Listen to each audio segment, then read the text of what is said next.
Dirceu Barros é o Procurador-Geral de Justiça do Ministério Público de Pernambuco. Ele é mestre em Direito Constitucional, professor de pós-graduação em Direito Penal e membro do Conselho Nacional dos Procuradores. Nós conversamos sobre abuso de autoridade, pacote anticrime de Sérgio Moro e questões atuais do sistema de justiça.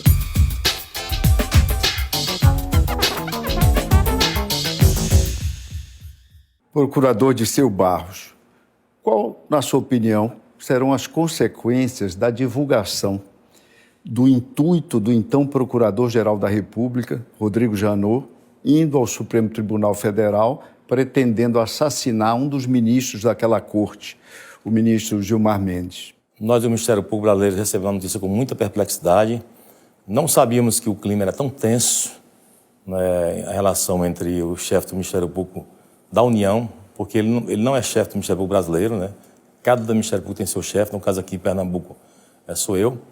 O doutor Rodrigo Janot, hoje, ele não pertence mais ao Ministério Público, ele é da OAB. Ele saiu do Ministério Público. Hoje advoga. Hoje advoga, né? Mas, assim, a gente ficou muito preocupado porque nós não sabíamos o quanto era tenso. Eu tenho um clima tenso normalmente no judiciário, mas nunca um clima pessoal. Até porque a gente suporta a divergência com muita sabedoria, né? Agora, o contraditório faz parte do exercício da profissão, no caso. Agora, a questão de consequência jurídica, eu estou respondendo agora como uma pessoa que escreve direito penal criminal há mais de 20 anos. Consequência jurídica não tem nenhuma, né? Eu tô entendendo, Lavareda, que, na realidade, eu não sei se a imprensa ela divulgou o conteúdo correto do que aconteceu. Porque eu não acredito que o ministro do STF vá decretar uma busca e apreensão na casa de um advogado, né, sem ter crime. E a cogitação, no caso, o cara diz assim, eu pensei em matar e depois ia me suicidar. O pensar matar, em nenhuma legislação do mundo, é crime. Se fosse, todo mundo estava preso hoje, porque em qualquer momento da vida você pensa de alguma forma. Tem uma teoria jurídica que chama-se direito à perversão. Ou seja, você pode até ter o direito de pensar coisa ruim, mas se você não exteriorizar o pensamento, nunca poderá ser punido por isso. Mas, procurador, esse fato específico, né, que nós estamos abordando aqui, somado às revelações da chamada Vaza Jato, site da Intercept, gravações de conversas dos procuradores, etc. e tal, e esse fato não agrega desgaste para a imagem do Ministério Público no Brasil? Mais do que isso, não agrega um certo desgaste à imagem dos atores do sistema de justiça como um todo? Agrega muito desgaste, né? Porque o pessoal não sabe que ele não é mais do Ministério Público, ele relata um fato que aconteceu no passado.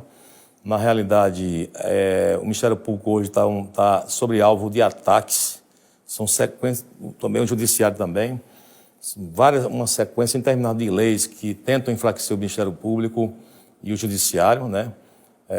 Em virtude, eu entendo, de acertos. Se houve erros em toda operação gigantesca, há erros e acertos. No sobrepresar, eu acho que houve mais acerto do que erro. Agora, infelizmente... Erros, no caso, o procurador se refere aos chamados excessos da Operação Lava Jato, é isso? Nós temos um problema, o seguinte, eu defino o excesso como uma verdade, uma mentira que perdeu a calma, né? E que reagiu de forma desproporcional, né? Eu sempre fui indagado sobre isso, se não havia excesso por parte dos procuradores. Agora, minha preocupação com a questão de excesso é porque, se foi por parte do Ministério Público, o Ministério Público tem um controle um sistema de controle muito grande, Corregedoria, CNP.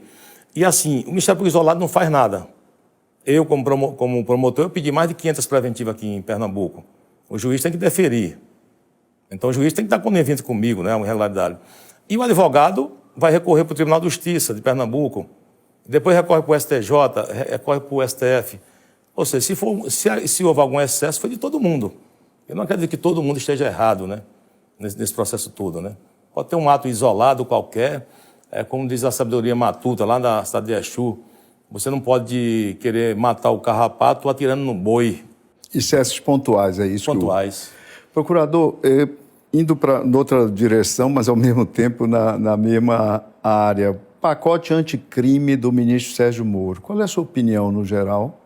E sobre um aspecto específico, que é a questão do conceito de excludente de ilicitude, tão debatido, e aí eu aproveitaria para lhe pedir para explicar isso um pouco para o espectador, do que é que se trata esse conceito, qual é a sua opinião sobre o pacote e especificamente nesse tópico. Tem algumas coisas que eu não poderia falar, mas eu estou tão engasgado com isso há muito tempo que eu vou falar para a sociedade entender o que acontece. Nós temos, cidadão brasileiro, a legislação criminal mais benevolente para bandido do mundo. Aqui é um paraíso da criminalidade. Para manter alguém preso na cadeia, isso é um milagre. O sistema de proteção e de benefícios para o réu no Brasil é uma imensidão e não existe nenhum local do mundo. E olha que eu tenho 74 livros escritos. A área penal e criminal é a minha especialidade. Há mais de 20 anos que eu estudo esse tema no mundo todo. E eu nunca vi uma legislação tão com breve no Brasil.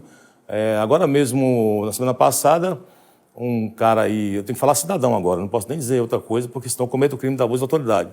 Um cidadão aí matou uma mulher, esquartejou, simulou o suicídio dela, né, foi anunciado pela mídia, e pegou 13 anos.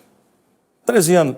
Se fosse 13 anos de cadeia, já era pouco, para quem mata e esquarteja uma mulher, 13 anos. Mas o problema é que com 2/5 ele vai progredir para o regime semiaberto. E depois com mais 2/5 vai para o aberto, ou seja, ao todo ele vai passar 6 anos na cadeia para quem tira uma vida. Então, o pacote anticrime ele é uma ideia muito interessante.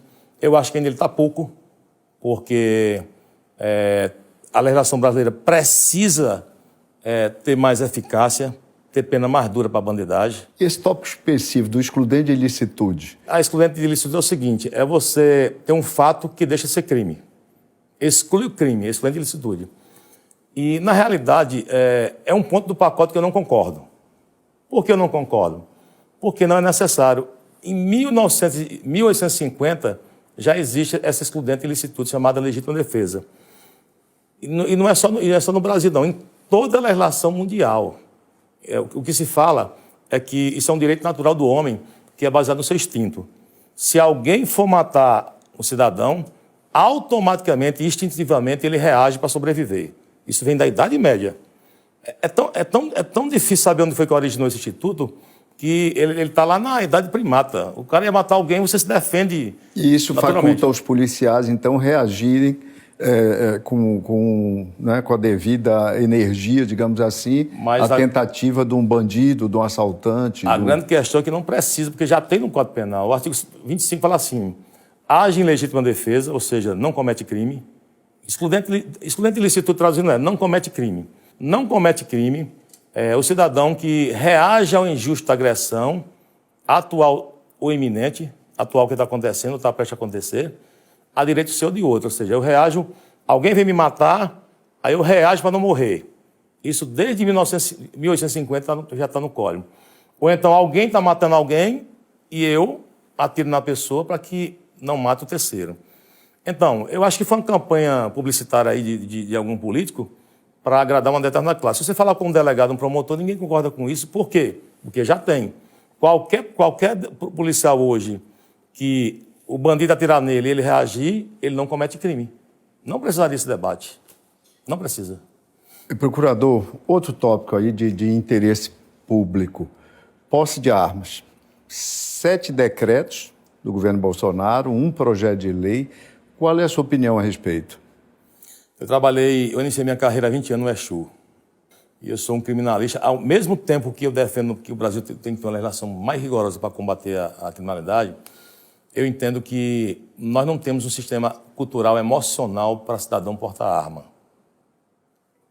Quando nós assumimos lá no Exu, em 1999, existe um sistema cultural.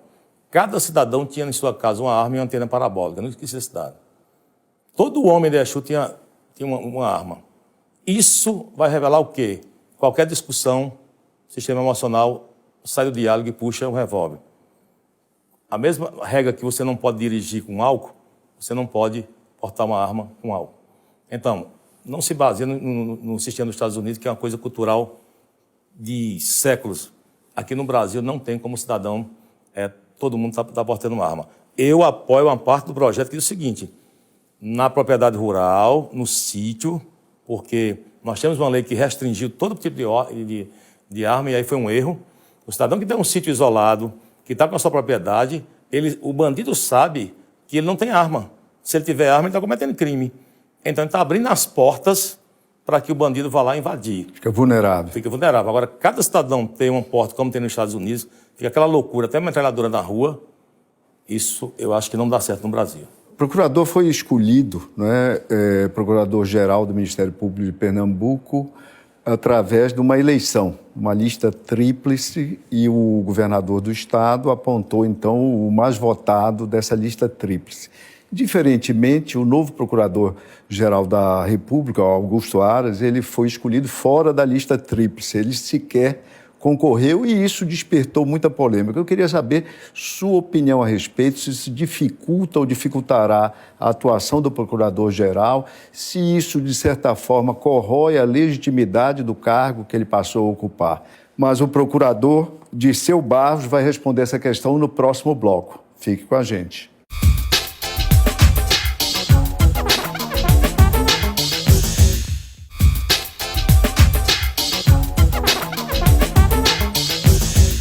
No bloco anterior, eu perguntava ao procurador-geral do Ministério Público de Pernambuco, Dirceu Barros, sua opinião a respeito da escolha do novo procurador-geral da República fora de uma lista tríplice, como tradicionalmente se fazia desde 2003. Isso é um assunto que está muito evidente dentro do Ministério Público.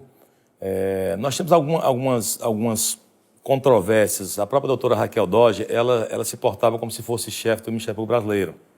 E aí dava uma certa controvérsia, porque ela não era a chefe do Ministério Público brasileiro. O sistema nosso é democrático, são federações. Alguns estados, como Itália, é um sistema unitário que tem um chefe geral. O Procurador-Geral da República, ele é chefe do MPU, Ministério Público da União, que entra o Ministério Público Federal, Ministério Público do Trabalho, Distrito Federal e Militar. Ele é chefe desses 4 Ministérios Públicos. Os 27 Ministérios Públicos estaduais, cada um tem um chefe, né? E aí a gente não tem nenhuma ligação. Com a sua autonomia, cada um deles autônomo. Né? E por isso, são 2 sistemas de escolha diferentes. Né? E isso está previsto na Constituição Federal. É um típico de uma discussão que ela vai colocar entre o ideal e o real. O que é o ideal? O ideal é que a Constituição repetisse o modelo estadual, em que o Procurador-Geral da República, a categoria se unisse e escolhesse o seu procurador e mandasse o presidente para escolher 3. É assim que é feito no Estado. A cada 2 anos, a nossa classe aqui, os promotores e promotoras se reúnem, e aí tem vários candidatos, tem uma eleição que teve 129 candidatos. 129? E aí os 3 primeiros colocados vai para o governador escolhe o primeiro, o segundo ou o terceiro. Então, ele tem autonomia, um dos 3. Ele não precisa escolher o primeiro, porque se fosse o primeiro, só mandava o primeiro. Ele tem autonomia de escolher qualquer dos 3. Na Constituição Federal, não existe previsão de lista tríplice. Ele diz o seguinte: a nomeação do Procurador-Geral da República é de livre escolha do Presidente da República. Ou seja, no campo real não há nenhuma ilegalidade e ele cumpriu a norma constitucional. No campo ideal, era necessário fazer uma mudança constitucional para repetir o modelo dos estados. E essa escolha, sem participação da lista tríplice, isso, no seu entendimento, vai prejudicar, dificulta de alguma forma, subtrai um pouco de legitimidade para a atuação do novo PGR, do novo procurador, o Augusto Aras? Eu acho que não, porque, veja só, eu conheço o Augusto Aras, não pessoalmente, mas da sua literatura. Ele tem doutorado em Direito Constitucional, é um grande jurista, respeitado demais também no MPF. E tem uma coisa que é esquisito, mas é complicado, assim. O Ministério Público, eu sou o chefe do Ministério Público aqui de Pernambuco, mas eu não mando em nenhum promotor. Ou seja, nós temos no Ministério Público Estadual e Federal um princípio constitucional chamado independência funcional. Eu sempre digo que a empresa mais difícil de ser administrada no mundo é o Ministério Público, porque todas as patentes são generais. Então, eu sou o chefe da instituição, mas eu não posso mandar, né? Para você ver, eu recebo prefeitos e advogados todo dia no meu gabinete e às vezes eu quero que o promotor me receba. É só para marcar audiência. Eu não tenho coragem de ligar para o promotor. Porque se eu ligar para o promotor, receba o prefeito tal, ele está querendo falar com você, eu não sei se a interpretação dele vai ser que eu estou querendo que ele faça alguma coisa para o promotor. Então, há um princípio sagrado chamado independência funcional, que ninguém pode tocar. Apesar do presidente ter escolhido o Augusto Aras, não vai ter nenhum prejuízo, primeiro pela conduta dele, que eu sei que é muito ilibada. Segundo, porque é uma independência total entre o Ministério Público, o Executivo, o Legislativo e o Judiciário. Esse modelo só tem no Brasil. Em todos os outros países, o Ministério Público é ligado ao Executivo. Aqui não, nós temos um procurador do Estado, né? E temos um procurador da AGU, que defende o interesse do Estado. Nós, Ministério Público, é como se fosse um quarto poder. Nós fiscalizamos os três e defendemos a sociedade. Então, a gente não tem nenhuma ligação entre os três poderes e somos uma instituição totalmente independente. Procurador, outro tema que tem chamado a atenção da sociedade, lei de abuso de autoridade. O Congresso derrubou 18 dos 33 vetos do presidente Jair Bolsonaro. Qual é a sua opinião a respeito? Essa lei de abuso de autoridade, ela tem esse nome teórico, né? Porque ela já ganhou um apelido na prática, que é abuso da criminalidade. E eu digo para você com toda sinceridade, eu conheço essa atividade minha, eu tenho que estar no parlamento direto. Nós fizemos um grande movimento agora para vetar, tanto nós como juízes, esse movimento de classe, né? E conseguimos os vetos. Eu conheço os parlamentares brasileiros, 70% são pessoas boas, são de boa fé, mas ele não sabe o que assinaram. Ele não sabe o efeito prático daquilo ali. Eles assinaram verdadeiros atos de terrorismo contra a sociedade. O que eu estou alertando através do seu programa aqui para a sociedade é que a partir de agora o cidadão vai entrar em vigor em janeiro, daqui a 120 dias. Comece a colocar grade nas portas, na janela e no telhado, porque a criminalidade vai ser multiplicada por 1000. Amarrar o Poder Judiciário, amarrar a Polícia Federal, Estadual e o Ministério Público. Hoje nós não temos mais ferramentas para começar a investigar. O atentado foi frontal contra o poder de decisão criminal do juiz. O juiz vai ficar amarrado ao ato de decidir. E para abrir uma investigação, eu mesmo vou fazer uma orientação. Eu estou marcando um seminário com todos os promotores agora, para debater essa lei. E para abrir uma investigação contra alguém agora, seja de corrupção ou contra crime, não vai ser fácil. A Associação dos Magistrados Brasileiros, a AMB, entrou com uma ação de declaração de inconstitucionalidade no STF com relação a essa lei, não é isso? Entrou, o CNPG vai entrar com outra, a CONAME vai entrar com a outra, né? Ou seja, nós vamos nos socorrer com o STF. Não estou falando que a lei ela é toda inconstitucional, não. Tem alguns artigos bons. Procurador, um dos artigos dos vetos derrubados, melhor dizendo, é o que dizia a respeito à violação das prerrogativas dos advogados. Qual é a sua opinião sobre essa questão também? Eu tenho duas restrições contra ela. Primeiro, porque ficou uma coisa muito localizada, estabelece um privilégio. No caso, seria colocar todas as funções, inclusive a de jornalismo, prerrogativa, invadir esse crime também.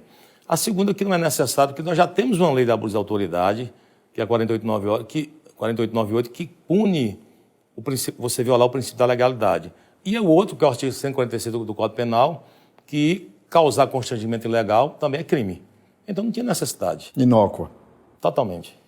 Procurador, em função disso, desse seu último comentário, me veio à mente o seguinte: no Brasil, a partir da sua experiência, é mais fácil, não é, você editar novas leis, não é? Esse esforço legislativo quase que permanente, ou fazer com que efetivamente algumas leis peguem, ou seja, valham de fato? Nós temos uma coisa aqui chamada inflação legislativa, né? É muito difícil. Há 2 anos eu estou tentando atualizar o Código Penal e não consigo, porque eu passo 4 meses atualizando e logo em seguida vem logo uma mudança. E mudança que só é para um discurso, alimentar um discurso. Como eu falei, a efetividade da lei brasileira não tem nada. Então nós temos a maior quantidade de leis sem eficácia no Brasil. Procurador, uma última questão para nós encerrarmos a nossa conversa de hoje. O Brasil, né, o procurador afirmou isso logo no início do programa, é um país generoso com relação à criminalidade. Ainda assim, nós temos uma das mais altas taxas de encarceramento do mundo. 335 pessoas a cada 100 mil habitantes. Perde para países como os Estados Unidos, porque é quase o dobro disso, 665 indivíduos presos a cada 100 mil habitantes. Mas no Brasil, como resumo, se prende de menos ainda, no seu entendimento? Se prende de mais? O que é que há de errado conosco? Se prende muito e se mantém preso sem necessidade. Esse é um problema de uma legislação agora que vai completar 78 anos, 1940 no nosso Código Penal e Processo Penal de 41, que foi baseado no Código Mussolini do século XVIII, em que a Itália já mudou 11 vezes e a gente não consegue mudar de forma de qualidade. Eu conheço o sistema carcerário, eu visito o sistema carcerário e eu digo para você que 70% não precisaria estar preso. Por quê? Porque nós temos aí um leque de 70% dos nossos delitos hoje, com a nossa legislação hoje, que só prende pobre. Procurador Dirceu Barros, muito obrigado por conversar com a gente. Obrigado a você que nos assistiu.